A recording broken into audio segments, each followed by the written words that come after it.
Every day, a young fisherman named Syracuse sets out to fish off the coast of Ireland. One day, he finds a young woman in his nets. He helps her, and when she regains consciousness, he is relieved to see that she seems unharmed. However, she behaves quite strangely and refuses to go to the hospital. She also can't remember her name, which Syracuse attributes to amnesia. He takes her to his late mother's house, offers her some sandwiches, and suggests she stay there for a while. He needs to go see his daughter. Annie lives with his ex-wife, Maura, and today he has to take the girl to dialysis. While the procedure is ongoing, he tells Annie a story about a fisherman who caught a woman from the sea. Annie explains that it was likely a selkie, a creature she learned about at school. Sometimes they come ashore until the sea calls them back. After the procedure, Syracuse takes Annie back to her mother, who is eager to show her the new electric wheelchair she received. Annie shows off the chair to her father, but her mother immediately criticizes him for not talking to the doctor about a new kidney for their daughter. The next morning, Syracuse finds a woman washing clothes in a stream, singing in an unknown language. She asks if she can come with him, and he lets her board his boat. On the way, she says her name is Ondine, which means from the water. Soon, Syracuse's boat stops for lobster fishing, but the baskets come up empty. Ondine begins to sing a song that Syracuse has never heard before, and suddenly every basket is filled with a catch. She helps him pull them out and is surprised when he throws the smaller ones and extras back into the sea. However, she flatly refuses to go with him to the market. He sells the lobsters to the astonished buyers and purchases a dress at a store. Then he heads to pick up Annie from school. On the way home, he continues the story about the fisherman and the woman from the sea. She sings to the fish and he catches them. Both are happy. Annie thinks it's a dream because everything seems like his dream coming true. Moreover, no one knows the language she sings in.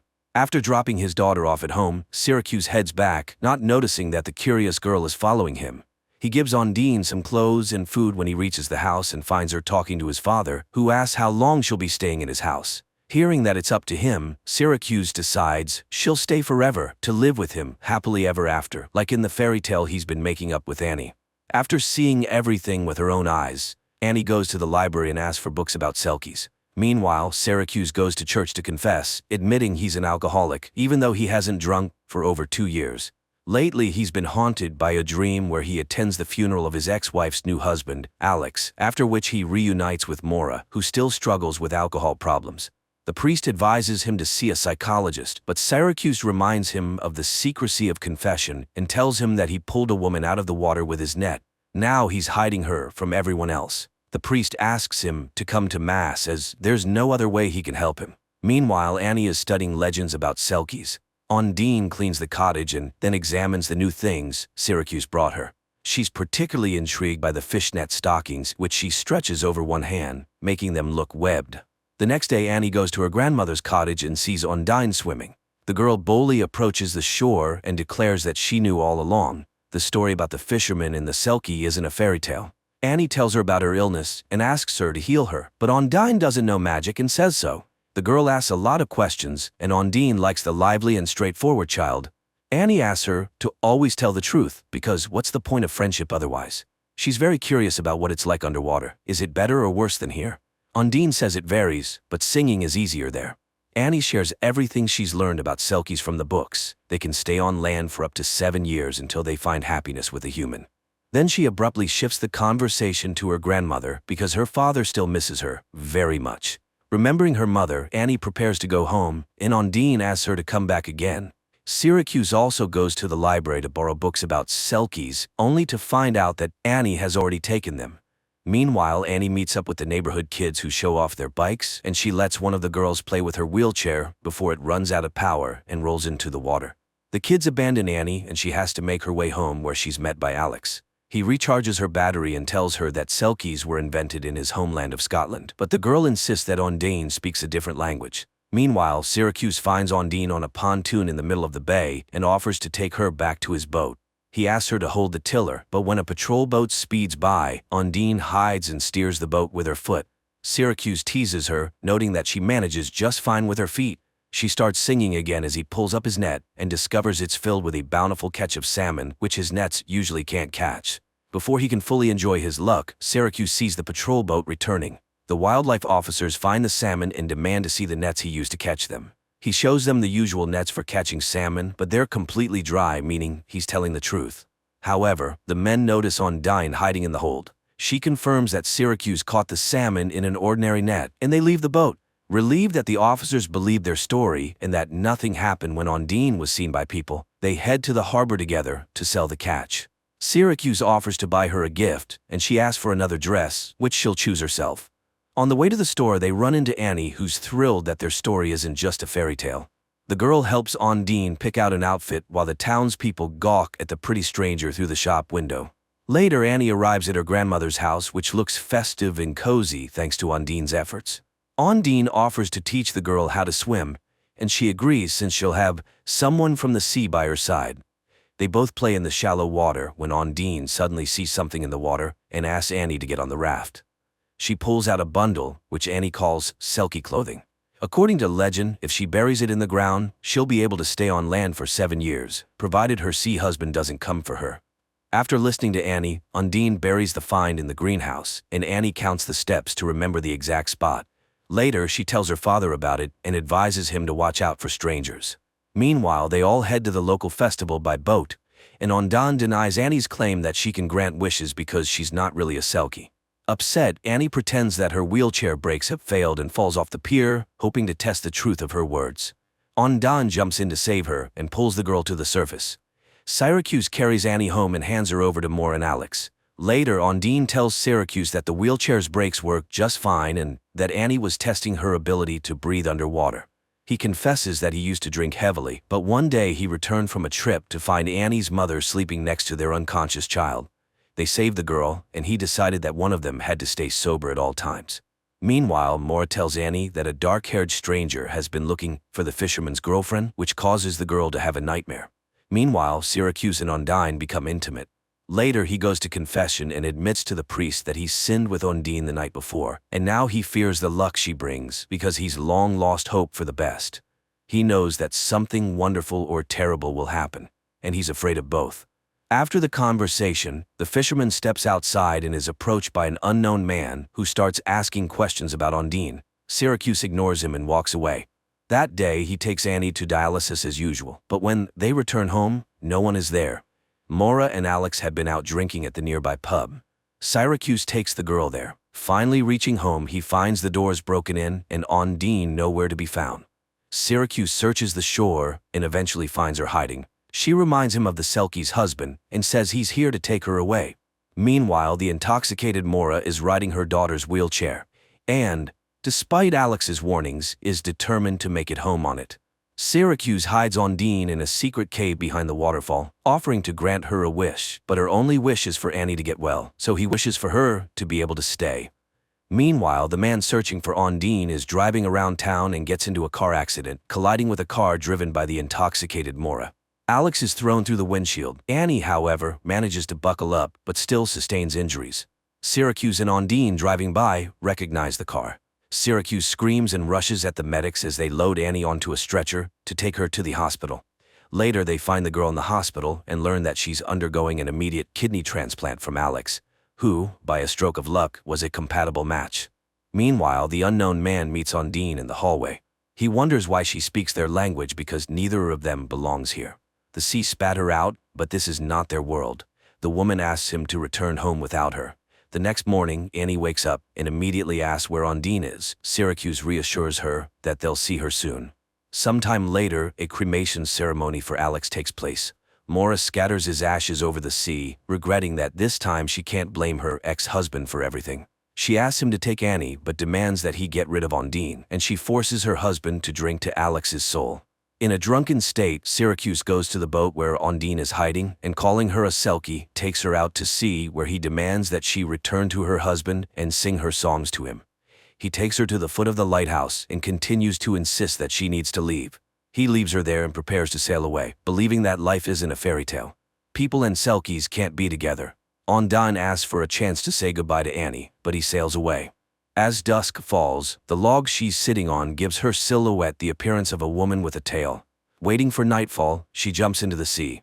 In the morning, the priest wakes up a depressed Syracuse, who realizes he's made a big mistake. He brings Annie from the hospital to his home. The girl comforts him, saying that Ondine will come back because she left something here.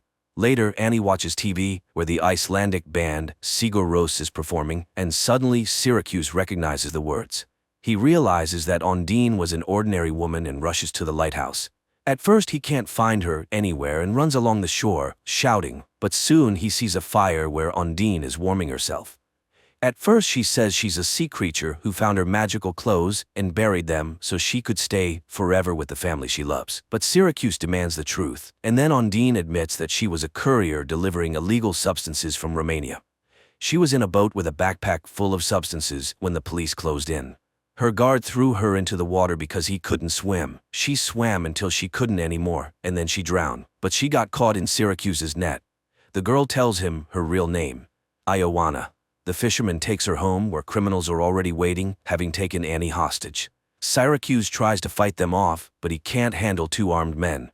The girl told him the story about the Selkie's clothing buried in the greenhouse, and the men demand to be shown the spot. Everyone heads to the greenhouse to dig up the goods, but they find nothing because Annie has hidden the Selkie's clothing elsewhere. Ondine promises to stay with Annie, and she admits that she hid the package in the lobster crate. Everyone heads to the boat, but when the criminals lift the basket, Annie reminds Ondine that she's a Selkie, and they are not. Ondine throws one of the villains overboard. He drowns while Syracuse throws the other Romanian into the water, disarming him. The arriving police arrest the criminal along with Ondine, who faces deportation unless she gains citizenship, or she could get married. Later, Annie goes to confession and says that her father's getting married soon. Even though she wasn't a real Selkie, but you can't marry a seal, can you? In the final scenes, a girl in a white dress and a fisherman in a suit sail off on their boat for a honeymoon, bringing to life the fairy tale about the happiness of a human in a Selkie. That's where the movie ends.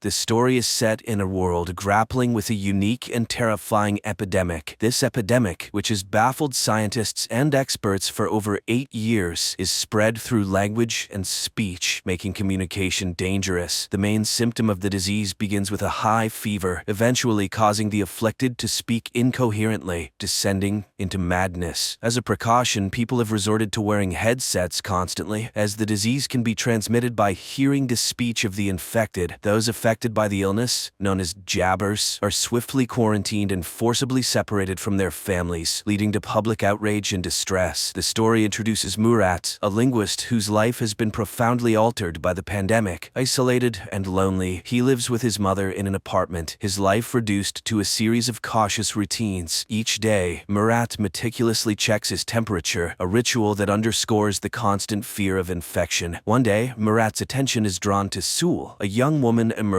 in a book. At a bus stop, time seems to stand still as Murat is captivated by her presence. However, the moment is broken when she notices his prolonged gaze. Realizing he's been staring, Murat awkwardly shouts that no bus is coming and quickly departs, heading back home. The narrative continues as Murat, despite his reluctance, leaves his home to buy soap for his mother. While at the supermarket, he encounters an old woman who suddenly turns around and speaks incoherently, a clear sign of being a jabber.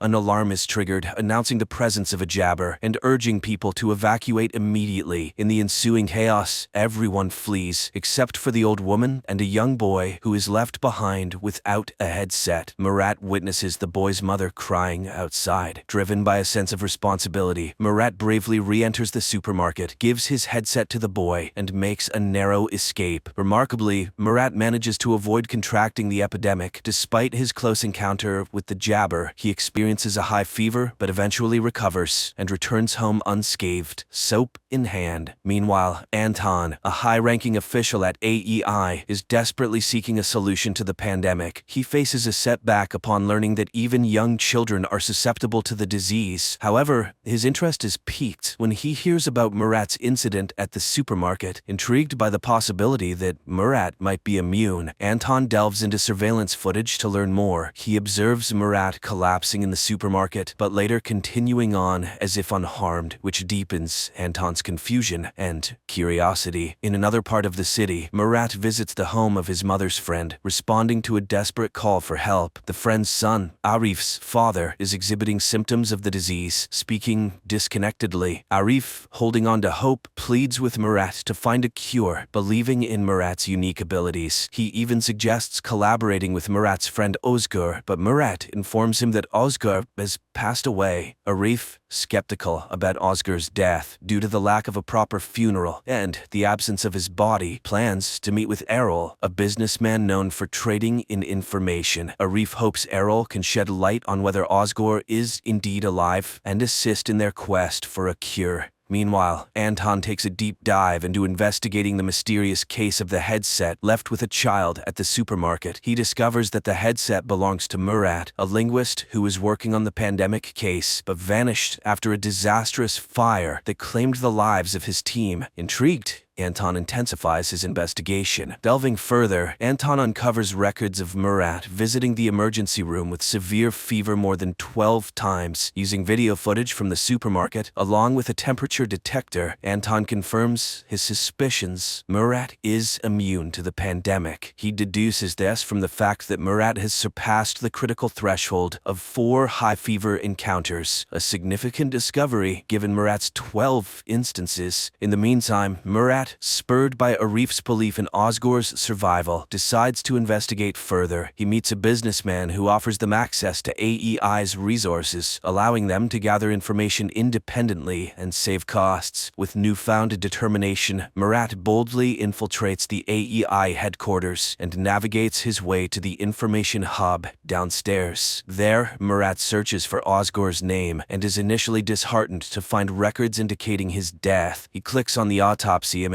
expecting the worst, but is surprised to see an unrecognizable burnt face with no identifiable tattoo on the wrist. This absence of a tattoo, which Murat knows his friend had, rekindles his hope that Oscar might still be alive. Before leaving the hub room, Murat impulsively searches for his own name in the database. To his shock and dismay, he discovers video footage of himself from the supermarket incident. Realizing the potential danger of this discovery, Murat hastily exits the room, unable to delete the record. His escape is filled with anxiety and urgency, knowing that his presence in the AEI database could have unforeseen and dangerous consequences. Soon after, Anton, fueled by his significant discovery regarding Murat's immunity to the pandemic, eagerly approaches his superior to share his findings. However, his excitement quickly turns to frustration when his superior dismisses his claims, cautioning against spreading unverified rumors. Frustrated by this response and determined to pursue the matter further, Anton decides to take matters into his own hands. He acquires the address of Murat and his mother's home, although under a false name, and sets out with his men to capture Murat. Upon arriving at the destination, they find Murat's mother answering the door, mistakenly assuming it might be her son. However, the AEI forces swiftly invade the home, scattering throughout the house and the apartment complex. They strategically position themselves, lying in wait for Murat's return to spring their trap.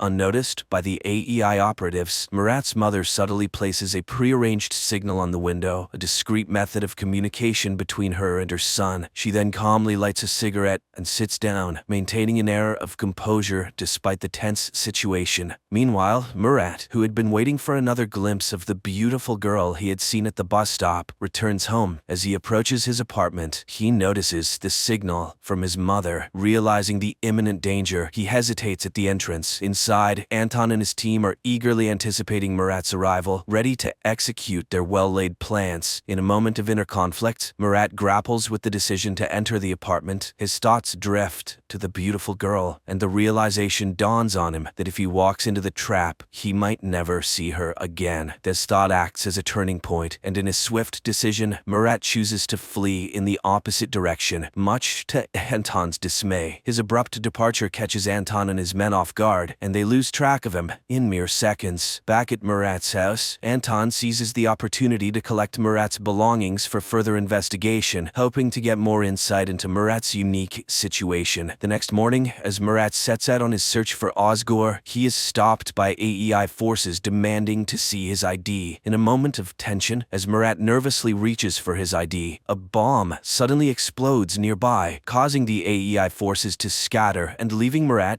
unattended. Seizing the moment, Murat heads to a location where he believes he might find Oscar. However, his hopes are dashed when he discovers Osgur is not there. Speaking with the man who made Osgur's distinctive tattoo, Murat learns that since Osgur's death, others have been imitating the tattoo, diminishing his chances of finding Osgur. Meanwhile, Anton meticulously reviews tape recordings overnight and stumbles upon a recording of Murat claiming that he's incapable of jabbering, even if he wanted to. This revelation prompts Anton to rush to AEI to share his findings with a colleague. However, upon his arrival, Anton is informed that his boss Fazil is waiting for him. In a confrontational meeting, Fazil sternly instructs him to withdraw from the case. During this time, Murat finds comfort in a conversation with an old man who offers him a drink. As they share this moment, the old man tries to alleviate Murat's guilt over his wife's tragic death, which occurred after she was affected by the pandemic. He reassures Murat that it wasn't his fault. Murat listens in silence, eventually sharing his plans to venture into Zone 6 in his relentless search for Osgur. Soon, Murat seeks the help of Errol, a man introduced to him by Arif. Errol is known for his willingness to do anything for money, and Murat needs him to create a false ID. They arrange to meet the following day. Afterward, Murat visits Arif's house, where he expresses his determination to find Osgur and their shared goal of discovering a cure for the epidemic. Before he leaves, Arif's grandmother generously gives him some money, while his mother, having no cash, gives him her necklace as a token of support. However, their movements do not go unnoticed. One of Anton's men spots Murat and promptly informs Anton, who instructs his team to tail him discreetly. The next day, Murat meets Errol, as planned, to collect his forged ID. Just as they complete the transaction, Errol receives an alert that AEI forces are closing in on their location. In a frantic rush, they escape, successfully evading Anton and his team, who later search the warehouse to no avail. With his new fake ID in hand, Murat heads to the subway station, bound for the less monitored Zone 6. He smoothly passes the initial security checkpoint using the fake ID. However, his sense of safety is short-lived, as a security guard becomes suspicious upon recognizing Murat's face from wanted posters in the subway. In a coincidental twist, Sul, who Murat has been longing to see again, suddenly appears in front of him. To his astonishment and delight, she kisses him right there in the subway, creating a moment of confusion for the pursuing security guard. This unexpected encounter leaves Murat feeling ecstatic. Holding hands, they continue their journey on the subway, embarking on a path filled with uncertainty, yet united in their unexpected connection.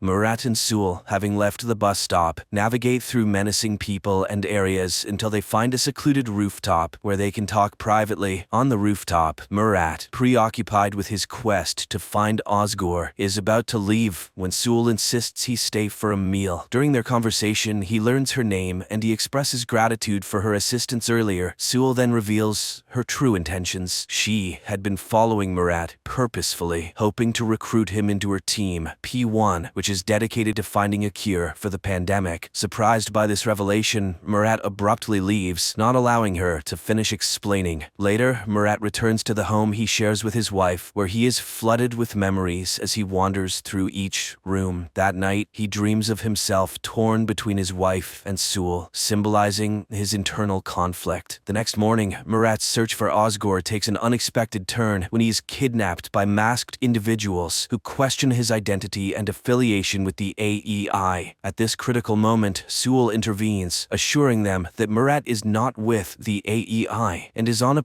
personal mission. Murat convinces them of his intentions, and they agree to share information if they cross paths with Osgur. Sul then brings Murat to his studio where she works, and after apologizing for the earlier misunderstanding, she hosts a podcast. In the broadcast, she discusses the AEI's cruel practices, relating them to the unjust death of her boyfriend, and concludes by emphasizing the importance of finding a cure to end the crisis. Meanwhile, Anton retreats to his house, where his wife and son are quarantined in the basement due to the pandemic. While there, Anton senses he is being watched. Upon investigating, he finds no one, unaware that Fazil's right-hand agent is covertly observing him from a hiding spot. Somewhere else, Murat and Sul's journey through the pandemic-stricken streets of the city continues. While walking downtown, Murat demonstrates his unusual resistance to the pandemic by briefly removing his headset near Jabbers, showcasing how his skull heats up without experiencing the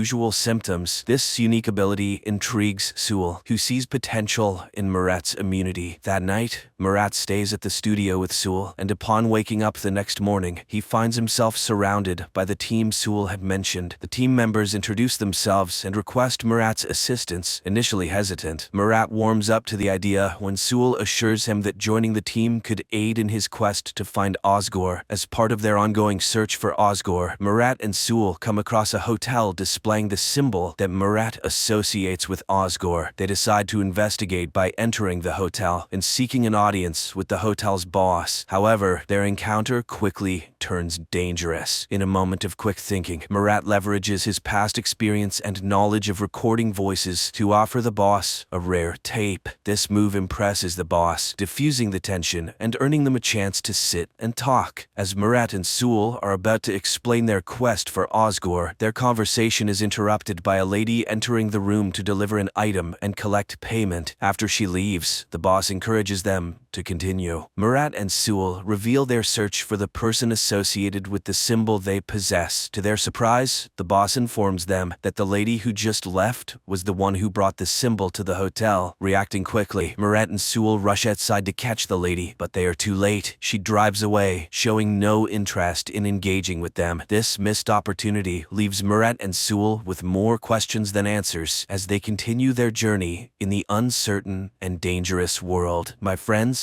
the continuation of the story is now on the screen in front of you.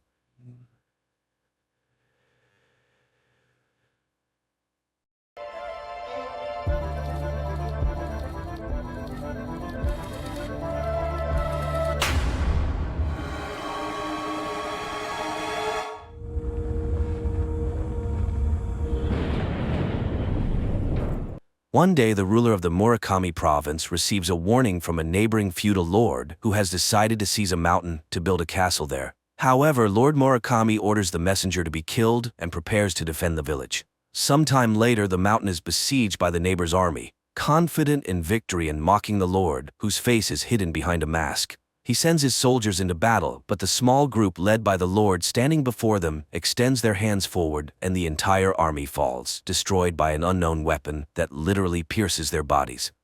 Present day. At a university, a group of students studying paranormal abilities gathers. One of them, Yoji Minami Maru, nicknamed Nanmaru, possesses a small supernatural power, the ability to create tiny holes in everything, which he demonstrates on a stack of paper. The young people are impressed by his skill, but Nanmaru himself doesn't consider it useful since he can't even find a job. Just then he receives a summons from Professor Murakami and heads to the Department of History and Folklore, where he meets lecturer Emi, who is worried about the professor's absence. Murakami had gone on a research trip and disappeared. The woman is surprised by the boy's last name and asks about his family, but he can't recall anything of interest. Meanwhile, in the town of Marukawa, located on Mount Murakami, a girl named Sachiko wakes up from a nightmare. Her grandmother brings her milk and tries to calm her down. Back at the Paranormal Enthusiast Club, there's a disagreement, and one of the boys remarks on the uselessness of Nanmaru's ability. The boy gets upset and recalls how his grandfather taught him to punch tiny holes in objects by shouting, believing his grandson was special. At this moment, he is found by student Emi, Tagai. The thing is, Emi, while researching his genealogy, discovered a common ancestor in the boy's family and the professor's. She asked Nanmaru to help search for him, as the last case Murakami studied was the murder of their ancestor. The boy's parents can't help since their family moved away from there a long time ago. In the morning, they show him a model of the village made by Tagai, and Emi tells an ancient legend in which Nanmaru's ancestor betrayed Lord Murakami, leading to his death in battle. However, the professor found a written account that during the battle, all the enemies perished, with only one person on Murakami's side. And 10 days later, a festival took place on this spot, which would be very strange if the residents had betrayed and killed their lord. Tagai draws everyone's attention to the shape of the mountains around the village, as if they were artificially created. But who could have done such a thing back then? Later, Nanmaru demonstrates his ability to his new friends, which greatly impresses them. Meanwhile, in the town of Marukawa, an official notices a strange black circle on a window pane. He reaches out, and his hand seems to be cut off, and then the man's head splits as if struck by a spherical object. At the university, Emi asks Nanmaru to show his ability and tells him that the professor also learned to punch holes in objects before he disappeared. However, they were much larger. At this point, the boy suggests that the ability might have come from their common ancestor. At that moment, everyone hears the news about the murder of the official in Marikawa. Namar suggests they search for the professor themselves. The action returns to medieval times. Lord Murakami vows not to let anyone invade his lands. His fingers begin to extend, and strange round marks appear on his wrists. Present day. The students, along with Emi, arrive in Marikawa and begin searching for the professor, but no one has seen him. However, the young people find armor with round holes in the local museum, and on the local lord's banner, they notice the image of a magpie, a human hand, and a circle, the meaning of which no one knows. They discover that after Minamimara's death, his lord gave his youngest son to his family so the lineage would not die out. So Nanmaru is a descendant of the lord himself.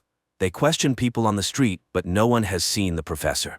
Soon the students find the building where the murder occurred and for the first time wonder if Nanmaru's ability could punch through window glass. At a cafe, the group learns about the upcoming Tanabata festival. The men sitting at a nearby table suddenly mention that the professor's presence will make the festival unforgettable and lead to the lord's revival. Tagai asks questions, but the men pretend to know nothing about the professor. Then they hear Nanmaru's name and become excited. Later, the friends joke about how the locals consider Nanmaru to be the lord and practically worship him. Emi reminds them that Tanabata is Japan's Day of Lovers, celebrated on July 7th. On this night, the stars Vega in the constellation Lyra and Altair in the constellation Aquila, separated by the Milky Way, come closest, and the magpie lays a bridge between them. But what do these facts reveal? The next day, the group goes to the mountain where the festival will take place and finds 7 strangely shaped stones standing in the middle of a clearing. Later, Sachiko visits Nanmaru, wanting to see the boy's abilities. He punches a can, but it seems that the girl expected something different.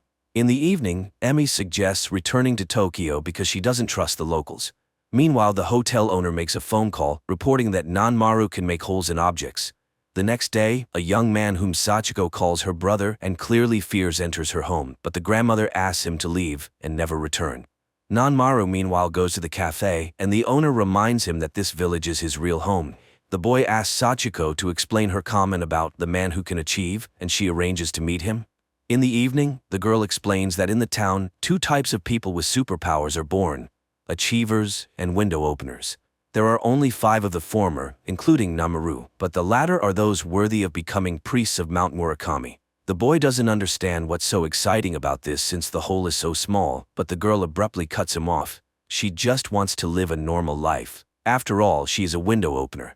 Meanwhile, Sachiko's brother Takashi is walking among people and encounters some local guys. Emi notices a strange glow over the mountain.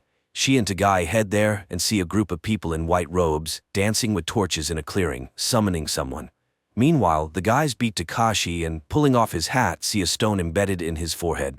They leave him on the road. Emi and Tagai sneak closer to the dancers and see a masked man performing some kind of ritual. After the people leave, the pair approach the stones and realize there are only 6. It means that each day of the festival, 1 stone will disappear. At this moment, Takashi raises his hands and his attackers lose their legs. Another group of people in white arrives at the mountain. Meanwhile, a newspaper article is published about the outrage of local residents protesting the construction of a golf course on the mountain's peak, as this place is sacred to them. At this time, the people in white capture Emi and Tagai, but she shouts the professor's name and one of the men uncovers his face. It turns out to be the village head, who led the Tanabata ritual passed down through generations in the Murakami family. They apologize and ask her to describe what she saw. Emi recounts the first group that had already been there. Returning to town, she asks the students to leave while she stays to find the professor, as she is sure he is alive. In the morning, Nanmaru says goodbye to Sachiko and exchanges emails with her.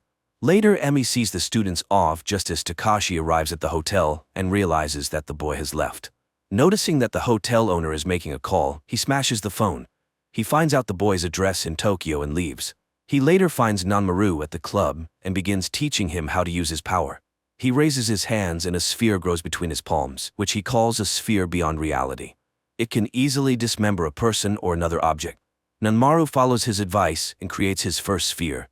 Seeing its size, Takashi runs for water and, trying to pour it over the sphere, breaks the bucket. He then convinces the boy that they are chosen. All of this is witnessed by Nanmaru's classmate, Aki. Later, Nanmaru writes to Sachiko, and she advises him to stay away from her brother. At the cafe in Morikawa, unknown men in black suits arrive, which the owner immediately reports to the town leader. He orders everyone to keep their mouths shut. On the same day, the professor calls Emi, apologizes, and tells her that his window has opened. He assures her that he didn't kill anyone and says goodbye to her. In Tokyo, a meeting takes place with a politician who wants to run for a higher office. While he is speaking to the assembled crowd, a man with a masked face enters the university building and places his long-fingered hands against the wall. Suddenly, a huge black sphere appears on stage, right in front of the politician. The man reaches out to it, and his body is immediately sliced in half. Meanwhile, Emi returns to Tokyo, and Nanmaru demonstrates his new abilities, which frightens his friends. After all, this is how the murder in Morikawa happened. That night, Sachiko visits her grandfather, who has round marks on his arms and a stone grows in his forehead.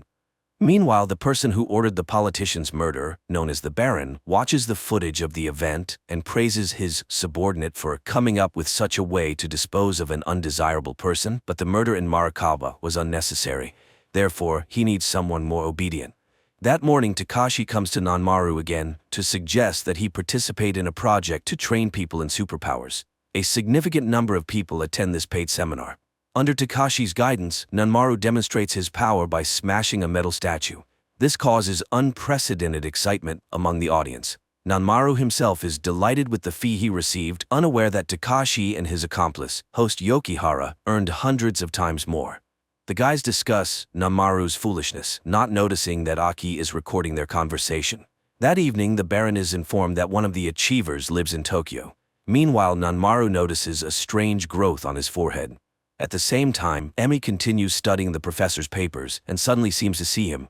Murakami reminds her that Tanabata was first celebrated on April 29th, and so it has always been, but it's already May now.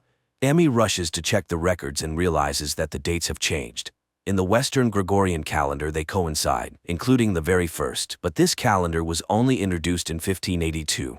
And only in Catholic countries, but how could it have appeared in Morikawa?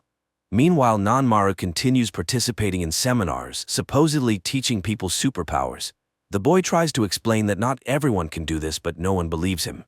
Then Aki lets him listen to the recording she made. Nanmaru refuses to participate in the seminars, explaining that his power is not meant for deceit. Meanwhile, in Morikawa, Sachiko meets a masked man at her mother's grave, whom she calls Lord Yoriyuki Murakami. At the evening gathering, the town leader reports to Sachiko's grandfather about a group of outsiders looking for achievers in their town. He reminds them of the rules: no one should know the village's secret. The next day, Yoriyuki is brought to the Baron. The achiever demands that the village be left alone, but the Baron claps his hands and 4 armed men run out of the neighboring rooms. However, Yoriyuki is much faster, and all fall with pierced heads. He agrees to work temporarily for the Baron and removes the mask from his face. The Baron is horrified to see a completely inhuman face. Meanwhile, Nanmaru continues to look for a job where he could properly use his power. Suddenly, he hears calls for help. Passers-by have found a child in a locked car. They locate the mother, but she has lost her keys and cannot open the vehicle. Seeing the boy losing consciousness from the heat, Nanmaru uses his powers to smash the car's window. People are impressed, and the mother thanks the savior. Later, he sees a news report about the incident, but these same shots catch the attention of Takashi and Yokihara. They begin vandalizing the signs of establishments with problems. TV reports about them start to appear, raising social issues. Everyone discusses the unknown boy, whom they nickname Chisel. The police start an investigation. The Baron is displeased with the commotion, but Yoriyuki assures him that he knows who is responsible. Meanwhile, in Morikawa, people believe that Takashi is behind all this. Sachiko's grandfather and the professor ask the girl to go to Tokyo. Following his friend's advice, Nanmaru decides to become a janitor, thinking he could simply destroy the trash. However, the group soon notices that the mark on his forehead grows with each use of his power. One day, Sachiko arrives in Tokyo. She confesses to Emi that the town lied. The professor was there all along. Now he hands his assistant a letter of apology through Sachiko. She explains that all the town's residents have been having nightmares. Their conversation is interrupted by Nanmaru's arrival. The girl notices the mark on his forehead, but the boy doesn't understand her hints. He points out the place where Takashi might be. At another seminar where Takashi continues to deceive people, a delegation from the town arrives and demands that these activities stop. Takashi, pointing at Namaru, accuses the boy of wanting to monopolize the gift, and no matter how much Namaru yells trying to explain the truth, people don't listen. Then Sachiko steps forward. She accuses her brother of lying and calls him a killer. Takashi raises his hands as if preparing to create a sphere, but at that moment a loud pop is heard and a huge hole appears in the window. Yoriyuki, standing below, calls Takashi to him and the latter runs down. He orders Takashi to stop deceiving people, but the seminar attendees don't want that, so Yoriyuki instantly creates a massive sphere and blows off part of the roof. He explains that no one can develop this gift, even after thousands of years of training, and shows his hands. But upon noticing Nanmaru, he suddenly declares that the boy must be erased. Sachiko shields him with her body, and the blow strikes the ground. Later, the townspeople explain to Nanmaru that Yoriyuki Murakami would have been the ruler of the settlement in ancient times. Now he eliminates disobedient telekinetics. That's why he took Takashi away. Uncontrolled power is a threat to the village's existence.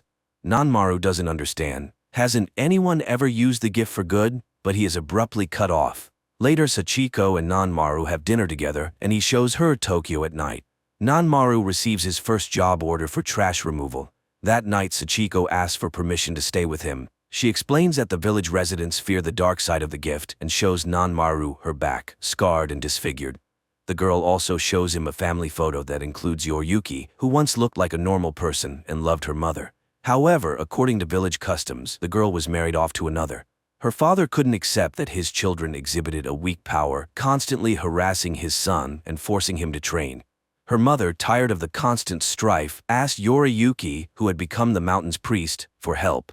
He began training Takashi, who eventually created his first sphere. The boy started visiting the priest frequently, which didn't please his father.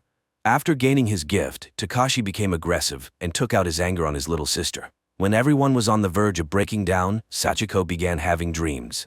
One day she overheard an argument between her father and Takashi in the garden and caught her brother standing over her father's bloodied body. Takashi insisted he didn't do it, but their mother expelled him from the house. The grandfather and the village residents covered up the incident. One day her mother went to the mountain, asking the girl to bring Yoriyuki, who had already lost his human form. On the way she talked about her nightmares, but he confessed that everyone saw them. They reached the mountain, where her mother left this world. Afterward, Yoriyuki left the village, only returning when he learned that a developer wanted to desecrate the mountain. Takashi wouldn't have been able to do it, being too small-minded and self-centered. She's glad that Nanmaru sees the gift in a positive light. Meanwhile, the police start investigating the disappearance of their officers. One detective constantly recalls the incident on stage and meets Aki, who insists that the spatial sphere is no mere trick. Suddenly, Namaru suggests to his friends that they shut down the project, believing the gift is too great for mere trash removal. Later he goes to see Emmi, who tells him that she found a few strange phrases about the solar years in the professor's letter. She compared the facts and realized that the village used a solar, not a Gregorian, calendar.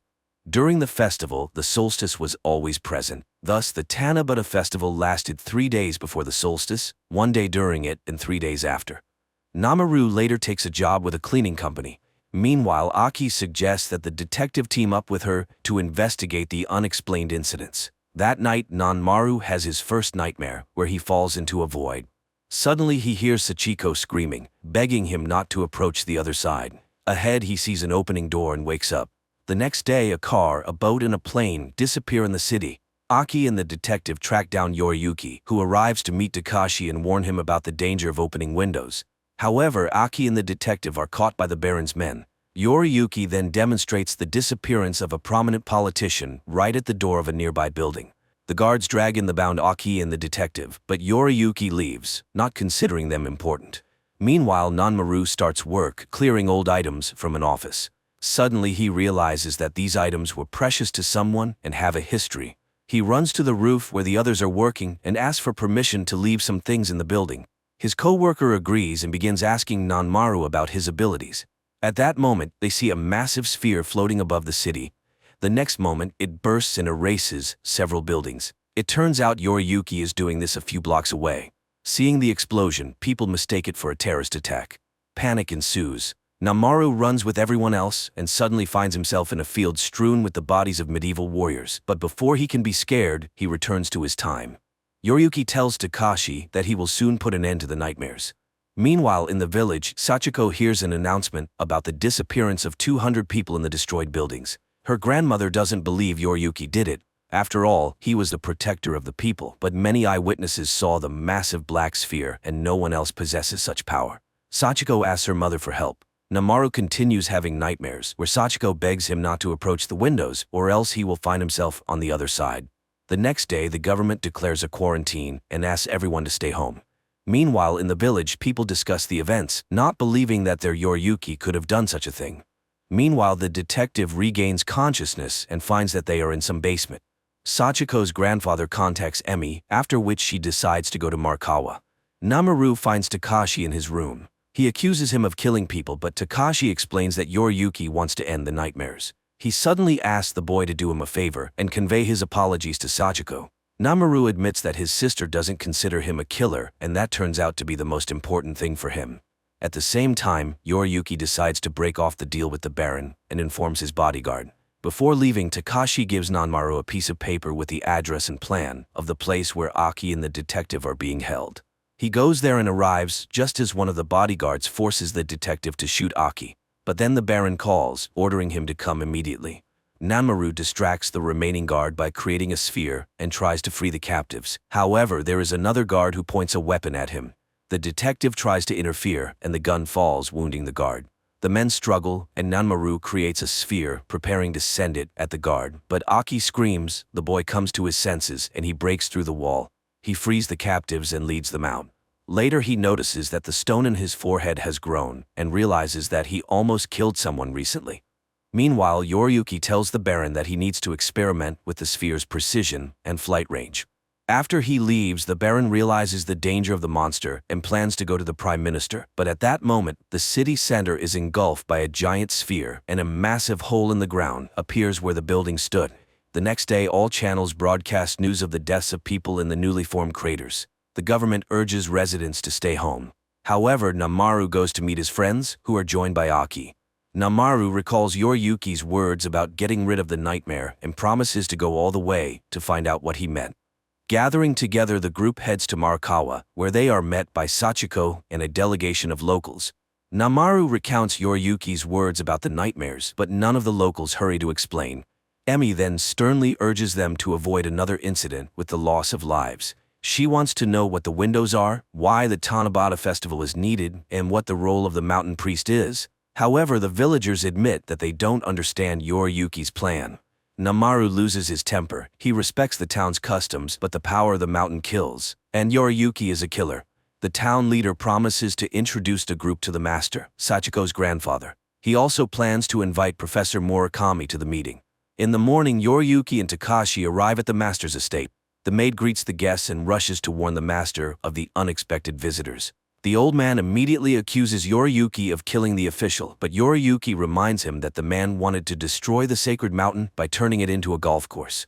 Yoriyuki has found answers to his questions and is ready to break the rules. The pair are about to leave, but suddenly the visitor stops. He senses armed men hiding in the yard and prepares to fight. The Baron's men open fire, but the bullets don't touch Yoriyuki. The maid rushes to her master. Meanwhile, Namaru's group walks along the road leading to the estate. Sachiko tells Namaru that the locals fear him. Deep down, they are vassals. The town leader thanks Tagai for the model of their area, saying the professor told him it helped solve the problem. At this time, in the master's house, Yoriyuki distributes the exits to attack the enemy from different sides. Meanwhile, soldiers burst into the master's bedroom and open fire. Yoriyuki tears them apart with a sphere. Namaru's friends hear the shots and run to the estate. The Baron's assistant brings in reserve troops and orders the estate to be surrounded. Yoriyuki and Takashi are caught in a circle. They stand back to back, grow spheres, and kill the soldiers. Yoriyuki creates a whole bunch of spheres. One of the soldiers, dying, shoots Takashi. When Namaru's group arrives at the estate, they find a pile of bodies. The old master, dying, orders them to stop Yoriyuki. Namaru and Sachiko step into the yard as the Baron's men leave the estate. Yoriyuki is leading the wounded Takashi along the forest path, but the boy is getting worse. Eventually, he falls and dies. Namaru and Sachiko also find the forest path and soon see Takashi's body. Sachiko takes her brother's death hard. Meanwhile, Emi finds a handprint on the door with long fingers, belonging, according to legend, to the monster Kasasagi. Later the group returns to the town, where they are unexpectedly stopped by Sachiko's grandmother, who asks Nanmaru to go with her, as she received an order from the new master, Professor Murakami, to protect the boy. He ends up at Sachiko's house. In the evening, the young people meet on the veranda. Sachiko asks him to be careful and offers sweet sake, which helps with nightmares. She believes that the dead turn into stars in the sky. The distance between them is vast. No matter how much you scream, no one will hear you, and the loneliest thing is your own death when you are the only one stepping out of the window. The girl talks about her nightmares where she is searching for someone. Unexpectedly, she finds herself on a mountain where she feels the presence of someone beyond the Milky Way, and they extend a hand to her. Nanmaru grabs her hand and confesses that Takashi regretted his behavior. Sachiko, however, hopes that her brother did not go into the darkness alone. That night, Emi struggles to sleep, replaying everything that happened in her mind. The next day, despite the police's order to stay indoors, the men of Marakawa arrange a meeting, not noticing that Aki is recording their conversation, which he later shows to Emi. The friends discover that there are no news reports anywhere about the massacre in the town and decide to go to the meeting. Meanwhile, the police knock on Sachiko's grandmother's door, searching for Nanmaru, but the girl leads him out through the back door. However, Nanmaru is convinced that the police are looking for Yoriyuki. In the evening, the residents on their way to the meeting are stopped by the police. A confrontation ensues, which Emi and her students observe. Then the Baron's men arrive, also seeking to capture Yoriyuki, but the residents refuse to hand over their priest. The Baron's assistant fires a shot over their heads, claiming that Yoriyuki possesses a terrifying power that could destroy the planet. At this point, Nanmaru intervenes, suggesting they meet with Yoriyuki first to let him explain his actions. When people start shouting again, he creates a sphere. Nanmaru admits that he doesn't know why he has such abilities, but there can be no talk of betrayal by the town. Then Professor Murakami steps out from the crowd. Emi is horrified to see the enormous stone in his forehead and faints. Nanmaru is at a city council meeting. He asks them to agree that he will convince Yoriyuki to talk to the police and the Baron's men. Guards will wait for him on the mountain to persuade him to leave the town without harming its residents. Later, he informs his friends that the professor wants to meet with them in his laboratory. In the morning, the team goes to Murakami. They gather around the model, and the professor begins his explanation. The village festival was established and held for 7 days during Tanabata, the summer solstice. In Chinese history, from which this festival originated, it symbolized a magpie that bridged the Milky Way. It was also on the Lord's flag, but it turns out that magpies didn't exist in Japan at that time, so it must have been something similar. The professor asks Tagai to help him, smears his hand with ink, and asks him to make a handprint. He then shows Yoriyuki's handprint left at the master's estate and aligns them in a specific order. The group immediately recalls the Lord's emblem in the Marakawa Museum. It looks as though a long-fingered hand is passing a sphere to a human hand. The professor asks them to look at the model. Tagai immediately notices that the mountains seem artificial and that Tanabata takes place on the solstice days when a second sunset can be seen. Murakami simulates the sunset during the solstice, and the group is surprised to see 2 hands and a black sphere between them in the mountainous landscape. The professor marvels at the unknown master's creation, an enormous earth sculpture spanning several kilometers. One might consider that it was created by the Kasasagi, who appeared in this area, perhaps from the sky. How would people have reacted to this? After all, according to the peasants' beliefs, the entire land was inhabited by gods, and they couldn't always distinguish between good and evil. The Kasasagi, who became gods to them, began visiting this planet regularly, as mentioned in many tales and legends. And if you look at Mount Murakami, you can see that it resembles a helicopter landing pad, so the festival torches served as guiding lights. The festival itself began as a ceremony to welcome the gods during the summer solstice, but at some point, the Kasasagi stopped appearing. Yet for thousands of years, people continued to meet them, even though they never came. However, the town became trapped in its beliefs. Invisible chains keep the initiates in one place. Fear and loneliness are what lie beyond the window, and the window openers have to wait for the Kasasagi.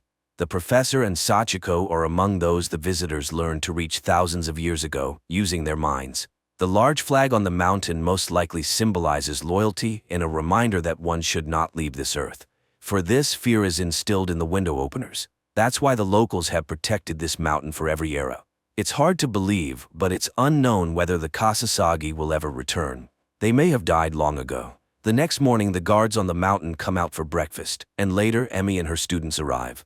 The professor is concerned about their well-being and suggests they all go to the city, but Nanmaru refuses. He feels obligated to be the first to meet Yoriyuki. Murakami supports his decision as the townspeople need protection. Each generation of priests has ingrained the sacred duty into their minds, but the professor is the only one who thought to create a model and can now visually show people what is really happening here. They light bonfires to show Yoriyuki that there are people here. After all, he most likely wants to destroy the mountain. That would end everything, but the people are becoming hostages. In the evening, the students and Namaru go on watch. The boy asks Sachiko about her dreams and suggests they leave this place to start a new life. Moreover, he feels something for her. At that moment, the Baron's men appear. They haven't waited for Yoriyuki and demand to know where he is, otherwise they'll start killing the townspeople. The professor is outraged and even creates a sphere, but then one of the Baron's soldiers shoots his comrades and removes his helmet, revealing himself to be Yoriyuki. Those who haven't seen his form before scream in fear. The Baron's assistant tries to shoot him and immediately dies from a sphere. Yoriyuki admits that he always imagined the black sphere as a trash chute. He simply pushed those who posed a threat to the village into it. But now, he doubts that. The ancestors, the Kasasagi, might have contacted their descendants many times, but most of them didn't develop the ability to leave with them unharmed. He believes that his ancestors were from other stars. They possessed knowledge and logic foreign to Earthlings. But what if it's not a window but a gate? And by entering the sphere, you can be transported to the ancestors' planet? That's why he changed his plans.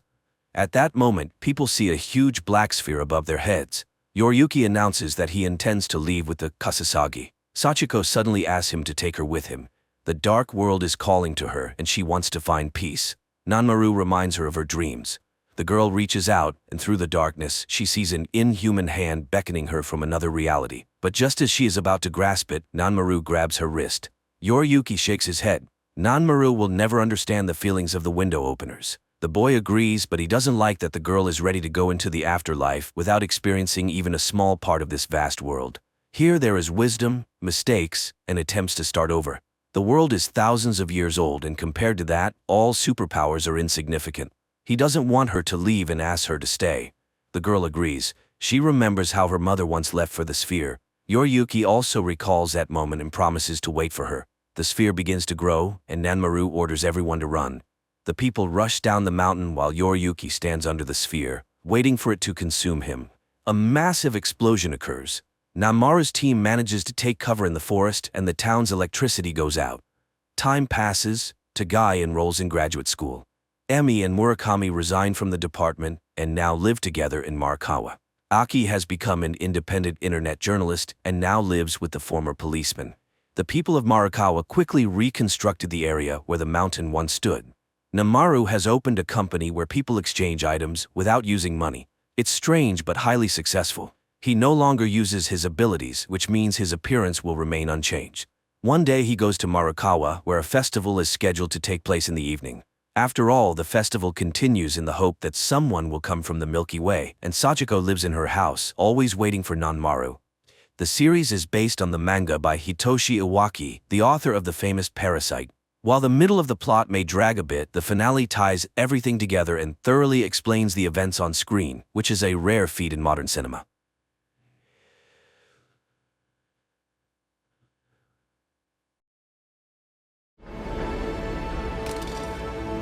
They are heroes, and they're going to space. In 1963, the Cold War between the USA and the USSR intensifies, and nuclear war seems inevitable. Understanding that humanity could be wiped off the face of the earth, President John Kennedy orders the development of a secret plan to ensure humanity's survival. A group of scientists creates the spaceship Ascension and selects 600 volunteers who are sent to Proxima Centauri with the task of colonizing the planet. But the journey will take hundreds of years, meaning generations will succeed one another. 2 generations later, the ship is mainly inhabited by the grandchildren of the first astronauts, and the environment reflects the 1960s. In honor of the 51st anniversary of the launch, a grand party is held on the ship. Looking at the inhabitants, it seems the mission has been successful. People have obviously adapted to the living conditions. However, the first impression is deceptive, as social inequality exists here too. Wealthy and well-off families get good jobs and live on the upper decks, while the poor are limited in comfort. One day, a young woman named Lorelei picks up a package from the butcher and goes to swim on the artificial beach. But shortly afterward, a girl named Krista finds her lifeless body and alerts the ship with a loud scream. Despite the passing years, the chief engineer of the spaceship, who remained on Earth, is still alive. But now his place is taken by his son Harris, who does everything to keep the Ascension project under tight security and monitors all news. Learning of Lorelai's death, Harris's assistant advises informing the project director, Catherine Warren. However, Harris fears that this could jeopardize the project and tarnish his father's legacy. Meanwhile, Dr. Juliette Bryce examines the dead body and finds strange marks on the deceased's wrists. The ship's captain, William, assigns the responsibility for investigating this case to the project executive director, Aaron Gall. He soon discovers one oddity: there is no image of Lorelai entering the beach. Later, Galt learns that Lorelai was seeing a guy named James Toback, who worked in water purification. He sets out to find him, but to no avail. On the same day, the forensic results show that Lorelai had been making love a few hours before her death. A bullet was extracted from her palate. This alarms Galt, since officially there are no weapons on board the ship. He immediately informs the captain of the news. Meanwhile, Krista has to be hospitalized, as she is shocked by the incident and says someone is watching her. But even as she begins to recover, the girl insists that there is no life in space, so they must return to Earth. She is also sure that Lorelai died because she learned something forbidden. Soon, Galt apprehends James Toback. The guy admits he saw Lorelai on the day of her death. However, she left abruptly after a quarrel, and he was not close to her that day. Galt and Toback go to the beach and start searching for clues. Suddenly, they stumble upon a hidden passageway that Lorelai apparently used, explaining her absence on the surveillance footage. Galt and Officer Duke inspect the discovered entrance and find the place where the girl was killed, as well as a book with maps of the water filtration system and blueprints of the navigation computer, which recently malfunctioned. It becomes clear that this is sabotage, intended to force the ship to return to Earth. Duke and his men descend to the lower decks, where the Butcher Stokes provokes a fight, but then an alarm sounds about an approaching powerful radiation storm. The order is given for everyone to take shelter in their capsules, but then the captain learns that the protective shields are jammed and sends Galt and an electrician to fix them. Thanks to their efforts, the door eventually closes. The electrician then confesses that he saw Stokes giving Lorelai a gun before she was killed.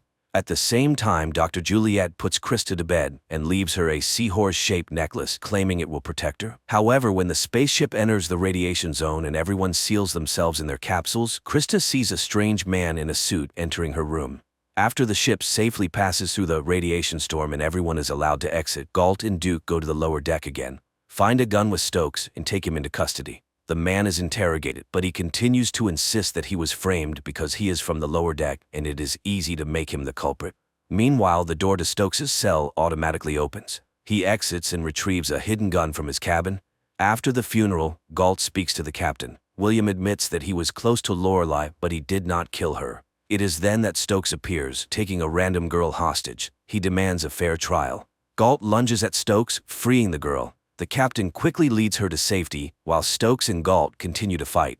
In the end, Stokes is ejected into space, but instead of instant death, he lands on an inflatable mattress where a group of people detains him. It becomes clear that the entire project is just a simulation, a test of the viability of generations of people in spaceflight. But the people on the ship believe they were sent on an important mission and have been flying in space for 51 years. Director Warren somehow learns about the recent events. Enraged, she storms into the Mission Control Center and warns Harris not to hide anything. Harris claims that Stokes is the murderer, but the director is not convinced, and she sends a consultant named Samantha Kruger to oversee the project. At the same time, an unknown man sets a bomb in the ship's cobalt generator, which explodes after some time. Harris and Kruger rush into the facility housing the spaceship. Fortunately, there are no reports of casualties, and the injured are taken to the medical center.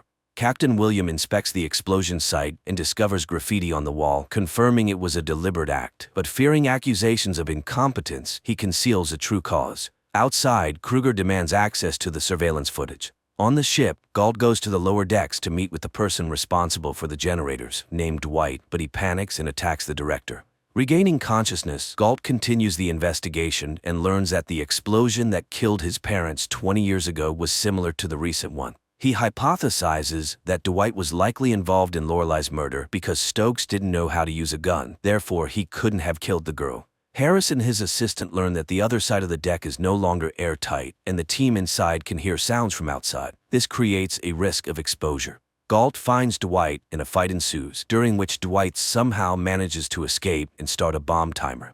Alarmed, Harris orders everyone to leave the area immediately. Fortunately, Galt manages to defuse the bomb, but Dwight dies. Kruger blames Harris for this, but he argues the goal of the project is to determine human capabilities. However, later Harris gives Dr. Juliet's necklace to his wife, indicating that he was the one who broke into Krista's room and stole the necklace. At the same time, Kruger begins her own investigation and discovers that several scientists involved in the Ascension project were found dead or went missing in the 1960s. Meanwhile, on the ship, everyone prepares for the next round of vaccinations, but Krista refuses the shot, convinced that they want to kill her. The librarian volunteers to take the shot instead, but after receiving the medication, she loses consciousness. Kruger demands an explanation, but Harris insists that these are routine immunizations and is concerned for the girl who didn't get the shot. He orders the medicine to be added to milk, but Krista figures out his plan and pours it out.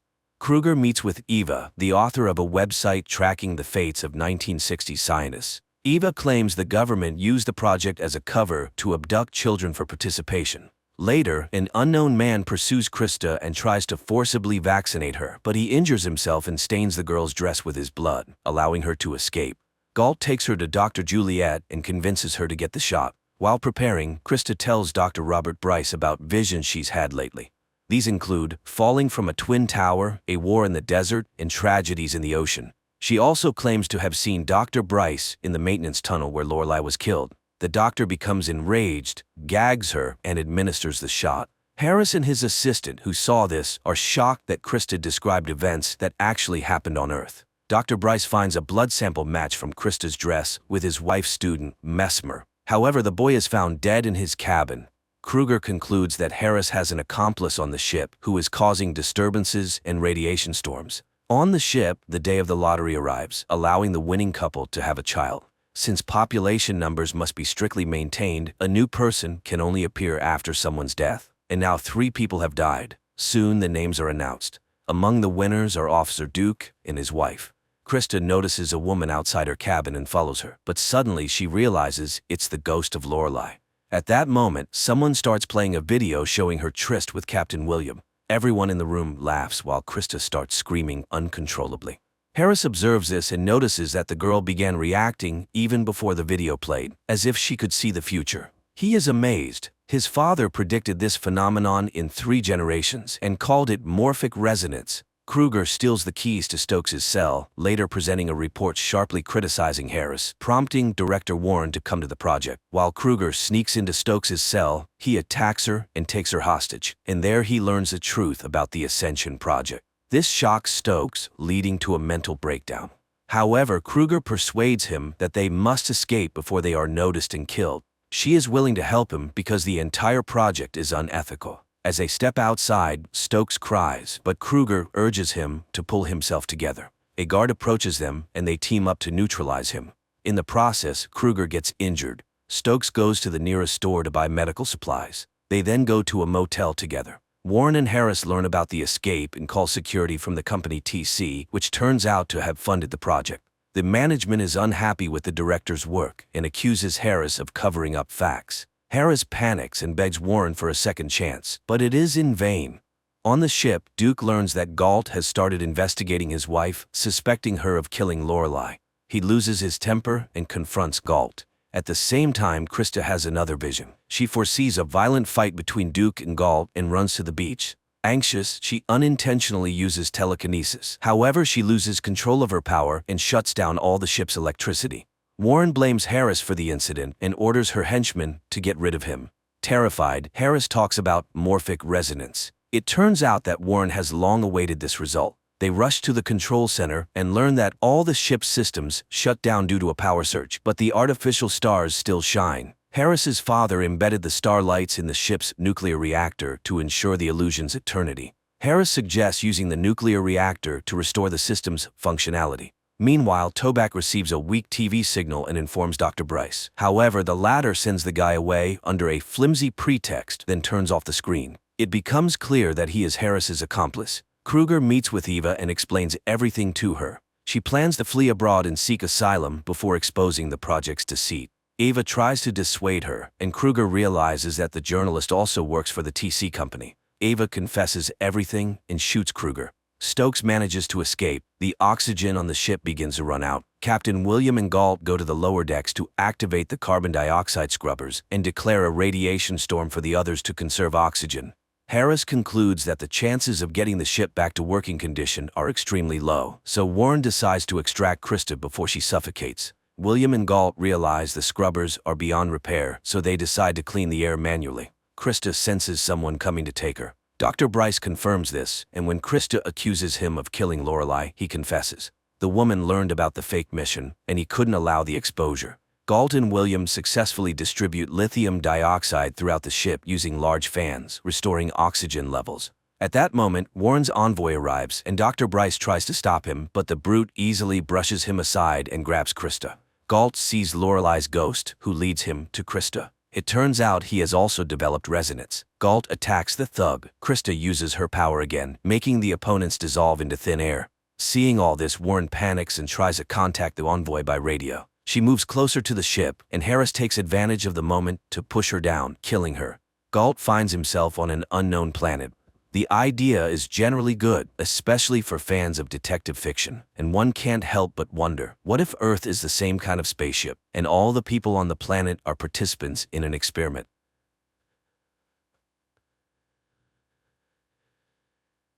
The movie begins with scenes of a mysterious alien flying through space in a spacesuit at the speed of light towards Earth to save his planet and landing somewhere in New Mexico. After crashing, the alien takes on a human form and, while naked, sneaks onto someone's property, prompting the owner to call the police. When the police arrive, they find a man with a water hose in his mouth, responding to questions with disjointed words in broken English. At the station, the man claims he is from another world on a mission, having just learned the language. He asks for water and then reads a name on an officer's patch, announcing his name is Faraday. Asked who can pick him up from the station, he names Justin Falls. Meanwhile, Justin is preparing for another shift at a toxic waste disposal facility. Once a promising scientist, she now takes care of her sick father and raises a young daughter. Receiving a call from the station, she goes there, but does not recognize the man. Faraday then starts quoting her scientific work